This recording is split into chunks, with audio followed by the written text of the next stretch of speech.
You've been following the Justin Baldoni, Blake Lively thing? Bro, Blake Lively, talk about ruining your reputation, and Ryan Reynolds. Yeah, they fucked up. Ryan's trying to get out of it now. He's trying to get out of the lawsuit. And they're like, you were a key part of this. This is what you get, though. This is what you get. You're trying to fucking ruin a guy's livelihood by using the Me Too movement? Because they were trying to take over the movie. Yeah. They were trying to take over the movie and the whole franchise. He owned the franchise. Which people forget this was a franchise. It's a couple books. The whole thing's crazy. They're fucked. And he's suing the New York Times, and he's got a great case. He's going hard in the paint. But that's what it takes. That's what it takes. It's like Johnny Depp. Yeah. He's like, all right. Yeah. He did it for the boys. Exactly. You got to do it. You need real motherfuckers to be like, nah, man, I ain't going out like this. Yeah, especially a guy like that. It was like known as being like this really sweet, nice guy. Yep. And then it's like, all right, dude, he posted the receipts. Oh, he's like, oh, remember our text exchange? Bah, bah, how about she told him to come into the dressing room while she was breastfeeding? And then part of the complaint was that he came into the dressing room while I was breastfeeding. Like, you literally have a text exchange back and forth. They just never thought that anybody was going to come out with the receipts. Because no one's ever done it, because everyone usually just bows down. Because everyone's scared. Yeah. Because Ryan Reynolds, A-list, Blake Lively, A-list. Like, they're the queen. That's like eating. Oh. Joe Rogan recently set the internet ablaze with a revelation that has Hollywood buzzing. What started as a routine conversation on his podcast quickly shifted into unexpected territory when Rogan began discussing Blake Lively and her marriage to Ryan Reynolds. According to him, there's more to their picture-perfect image than fans have been led to believe, and insiders are reportedly working overtime to keep the details from spreading. The real twist came when Rogan backed his statements with what he described as credible proof linking Blake to a quiet, behind-the-scenes connection with Justin Baldoni. The claim sent shockwaves through the industry, sparking intense speculation and debate online. As the story unfolds, Blake's once flawless public persona appears to be under serious strain, and the growing fallout threatens to shake the foundation of everything she's carefully built over the years. Daily Mail is now coming forward and saying the real truth, the heartbreaking truth behind the dramatic look is this. The father of two unveiled his new surprising look last week, shortly after admitting he was exhausted from a year of emotional stress. He's been spending time with his children in Hawaii with his wife, and he debuted this edgy haircut, stark contrast from his character in the movie. Now, sources have revealed after struggling with the huge toll on his physical and mental health, Baldoni was prompted to make big changes. Justin's physical and mental well-being was severely impacted by this. An insider told Daily Mail it's extremely disturbing for him to look back at photos of himself from last summer when all this was going on. Now, look, I can relate to this. I'm sure a lot of you watching can. When you need a change to your emotional state and being and you're stuck, a haircut can actually really do that. If you have your typical look and you actually shave it off or grow it out or dye it or do something crazy to it, it really can change your point of view of, okay, we're starting a new phase. We're doing something else. For the longest time, I had a ponytail through high school. And then I had a moment, and it was a very traumatic, emotional moment for me. And I made a point to cut it all off. I was like, I got to cut this off. Did you catch what Joe Rogan actually said about Blake Lively on his podcast? If you only saw the headlines, you might have missed the real story. In episode 1984 of the Joe Rogan Experience, what started as a casual chat about Hollywood's most admired couples quickly spiraled into something far more revealing. Rogan and his guests were joking about celebrity relationships that seemed too perfect to be true. Naturally, Blake Lively and Ryan Reynolds came up. They've long been Hollywood's golden pair, sharing playful social media banter and appearing inseparable on red carpets. But then, in a moment that stunned his audience, Rogan lowered his voice and hinted that the public version of their marriage might not be the full picture. "I've seen some things that would change how everyone views that relationship," Rogan said. According to him, he had been shown private text messages allegedly sent by Blake to her own team, messages that had quietly made their way to him through industry insiders. In these texts, Rogan claimed, Blake expressed deep frustration about feeling overshadowed by Ryan's growing fame. One message stood out in particular: "I can't keep living in his shadow while pretending everything's perfect." It wasn't just gossip, it sounded like a window into something much more personal. The timing of Rogan's remarks couldn't have been worse for Blake. She was already rumored to be facing creative tension on the set of her latest project, and suddenly, Rogan's comments made those reports sound a lot more believable. He suggested these weren't isolated complaints but part of a long-standing struggle between her private reality and public persona. Within hours, Clips from the episode spread across every major platform. Twitter filled with theories, Instagram lit up with reaction reels, and TikTok creators dissected every second of Rogan's words like a courtroom cross-examination. The episode quickly skyrocketed to the top of podcast charts, leaving Hollywood scrambling. Sources say Blake's PR team went into immediate crisis mode, reaching out to media outlets and allegedly offering exclusives in exchange for positive coverage. The goal: contain the damage before Rogan's claims could cement themselves in the public's mind. But before the dust could settle, Rogan dropped a second bombshell, one that reframed everything. He alleged that the messages not only revealed Blake's personal frustrations but also outlined a deliberate professional strategy.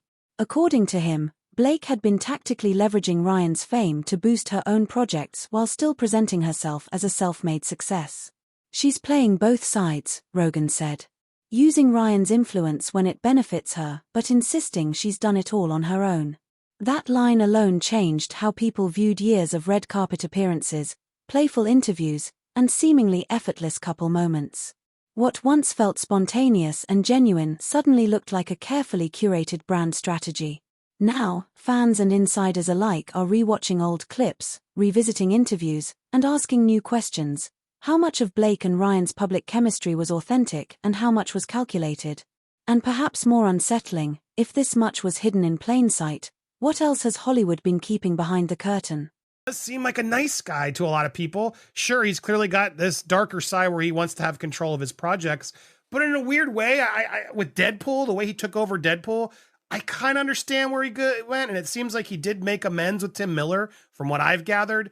So I'm not on the hate Ryan Reynolds train like everybody else, because he may be being fed something else. He may, when he took over Deadpool, that really was his character, his voice. Like, he has to own that. Now, I think he could have treated Tim Miller better, of course. I think Tim Miller would admit that as well. But from what I've gathered, Tim Miller is apparently good with all of it. Tim Miller doesn't want to be involved in any of this nonsense.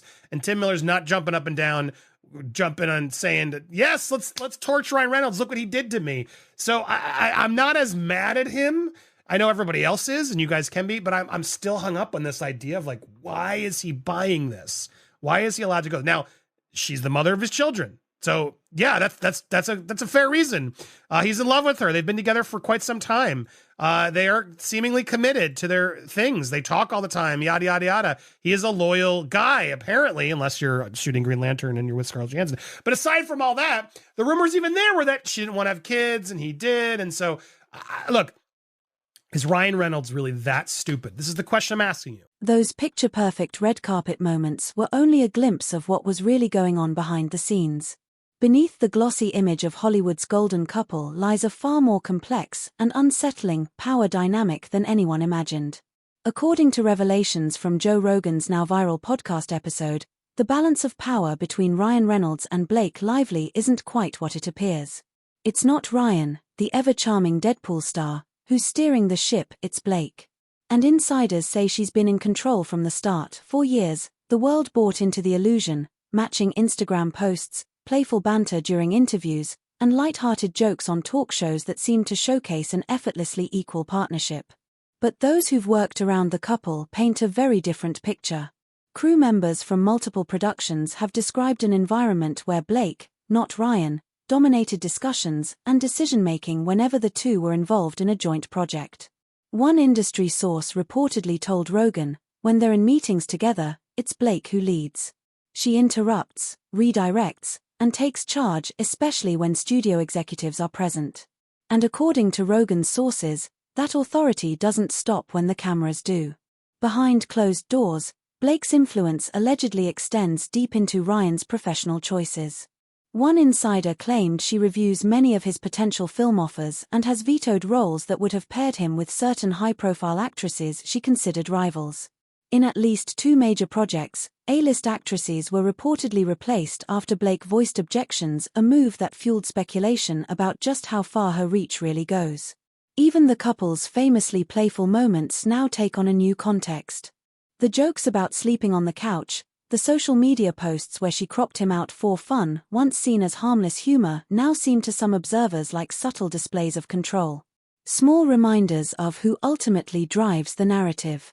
Perhaps the most revealing details came from former assistants who once worked inside their household.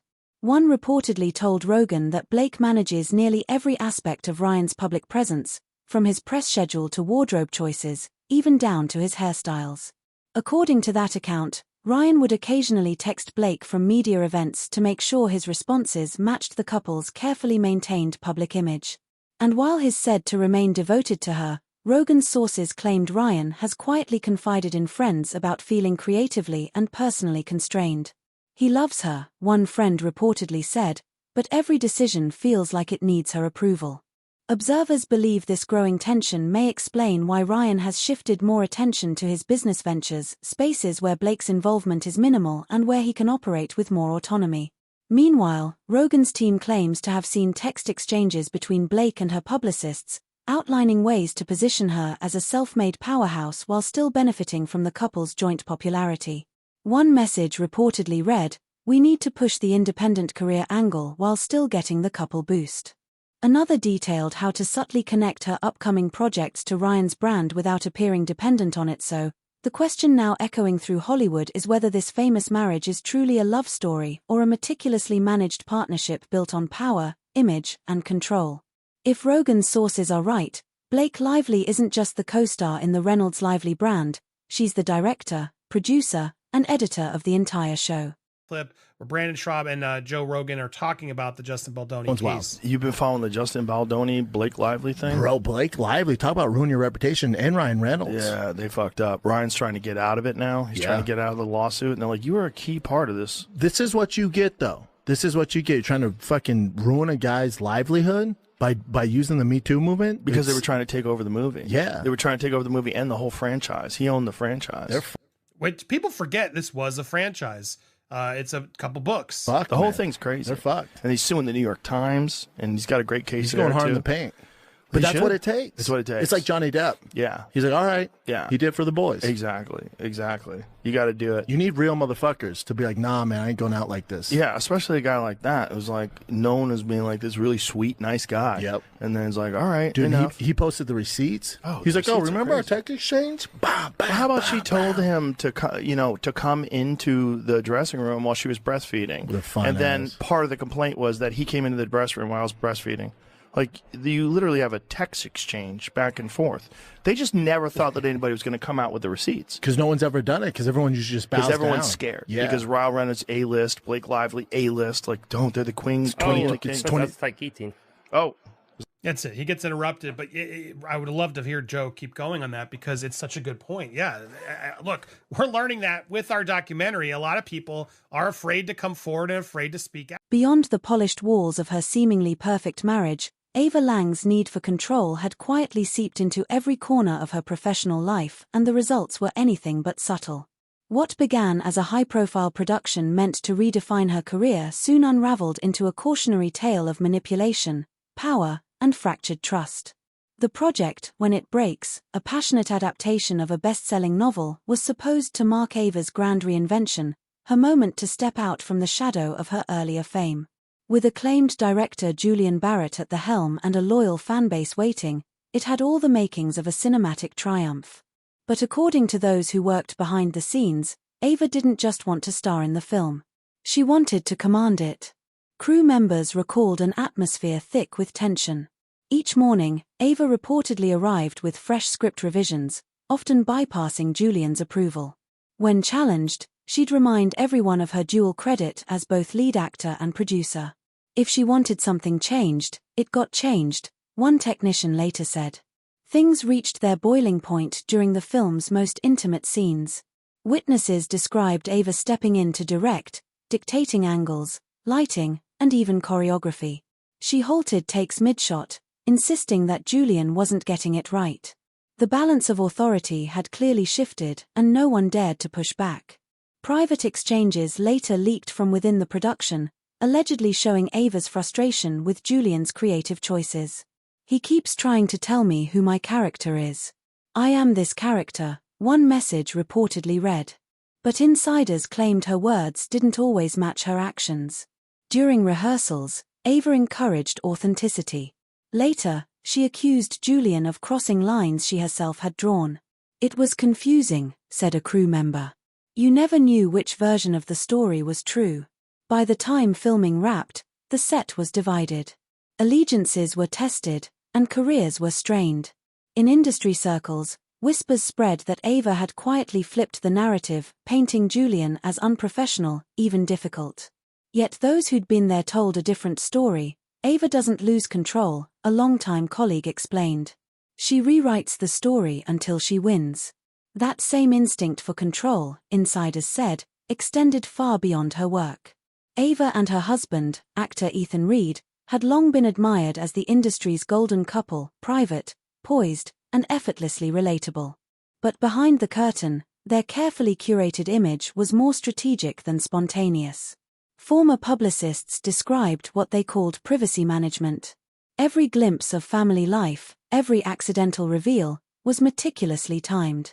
Birth announcements aligned with major film releases. Red carpet appearances with their children coincided with business launches. "They don't overshare," said one PR insider. "They share just enough to dominate headlines." Even moments that seemed endearingly candid, a casual talk show story about their kids or a viral photo from a family day out, were, according to multiple accounts, part of a broader brand playbook. "It's what we call privacy theater," explained a media analyst.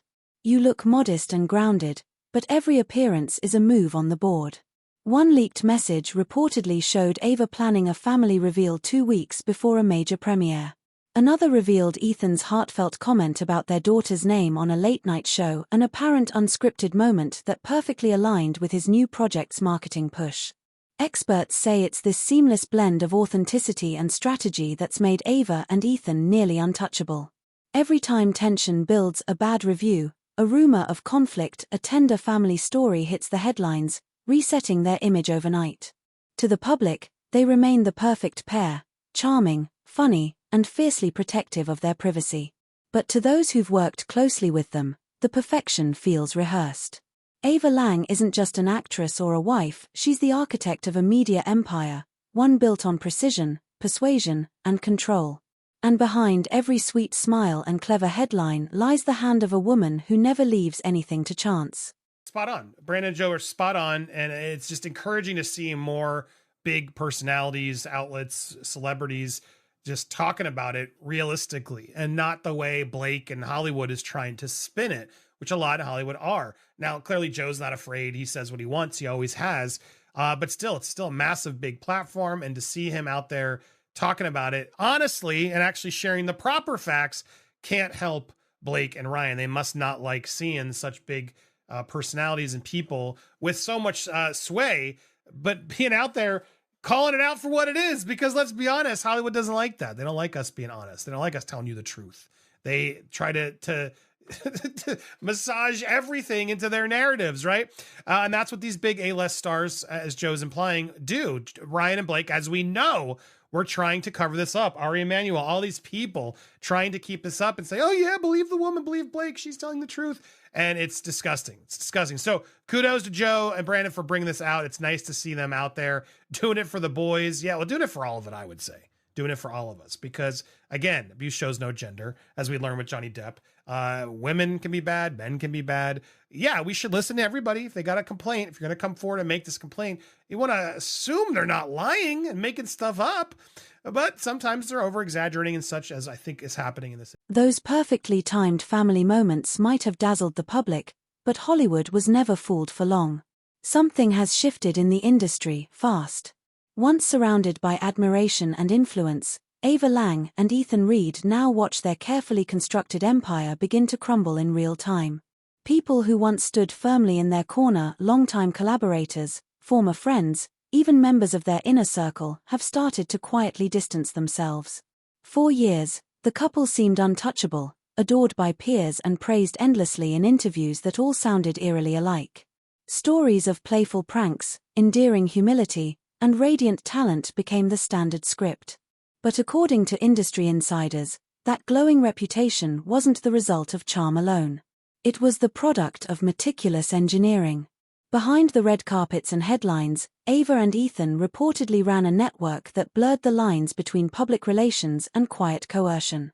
Favors traded for silence. Opportunities dangled or withdrawn, depending on loyalty. What finally broke the illusion came from an unexpected source, a veteran prop master who claimed Ava demanded his removal from a project after he brought the wrong shade of lipstick to set. That single account opened a floodgate. Within days, more crew members stepped forward with similar experiences, tense encounters, sharp demands, and volatile reactions over seemingly trivial details. Coffee temperatures, lighting choices, wardrobe fittings. Small things that, in Ava's world, carried the weight of control. Soon, the whispers spread through Hollywood's back channels. Casting directors began warning each other to proceed carefully when the couple's names appeared on projects. One insider spoke of a so-called never again list, a blacklist Ava allegedly maintained, filled with the names of stylists, assistants, and designers who had failed to meet her exacting standards. Even more unsettling were the quiet conversations among veteran actresses, cautioning newcomers to think twice before working alongside her. If your performance outshines hers, one actress allegedly warned, your scenes might not survive the final cut. Ava's fashion empire, once a cornerstone of her brand, also began to show cracks. For years, she'd been hailed as a self-styled icon, a visionary who personally curated every look.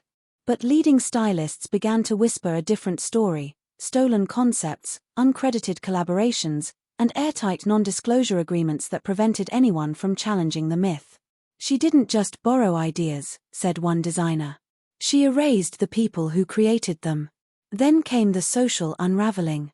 Once a fixture in glamorous group photos and high-profile celebrations, Ava and Ethan's social circle began to shrink. Former friends stopped tagging them online. Invitations went unanswered. Public shout-outs disappeared. Analysts tracking social data noted a sharp, almost eerie decline in interactions between the couple and their celebrity